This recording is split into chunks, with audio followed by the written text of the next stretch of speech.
Hi అండి, చూడండి ముంత మామిడికాయలు అనమాట.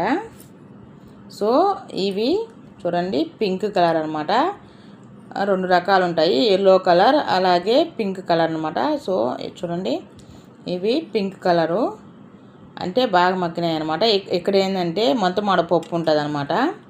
సో ఈ పప్పు తొడియం వలిచి మనకి కాయలు వారికి మార్కెట్లో అమ్మటం జరుగుతుంది. చూడండి ఎలా ఉన్నాయో ముంత మామిడికాయలు అనేవి. ఇవి మనకి సమ్మర్లోనే దొరుకుతాయి అన్నమాట, మామూలుగా దొరకవు ఈ కాయలు అనేది ముంత మామిడికాయలు.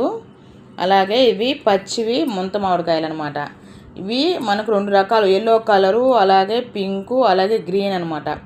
చూడండి ఎంత పెద్దదిగా ఉందో ముంత మామిడికాయ అనేది చూడండి. సో మనం ఇదో ఇక్కడ తొడియం అనమాట. ఈ తొడియం దగ్గర ముంత మామిడి పప్పు ఉంటుంది, మనం అది తీసేయాలన్నమాట. చూడండి కాయ ఇది మనం తినేటప్పుడు ఇట్లా తినకూడదండి, ఎందుకంటే వీటికి ఇది ఇక్కడ ఉంది కదా. సో ఇది మనకి వస అనమాట. దీన్ని కట్ చేసి మాత్రమే తినాలి, లేదంటే మనకి నోరంతా పొక్కిపోద్ది అనమాట. ఓకేనా, ఇది కట్ చేసి మనం ఈ పీసు మొత్తం తర్వాత తినాలన్నమాట. దీన్ని జ్యూస్ కూడా చేసుకోవచ్చు అనమాట. చూడండి ముంత మామిడిపప్పు కాయ చూడండి కట్ చేశాను కదా. ఇప్పుడు ఈ కట్ చేసినటువంటి దాన్ని తినవచ్చు అనమాట. ఇట్లా ముంత మామిడికాయ అనేది ఇట్లా కట్ చేయకుండా తింటే ఇక్కడ వాసన అనేది ఉంటుంది అనమాట.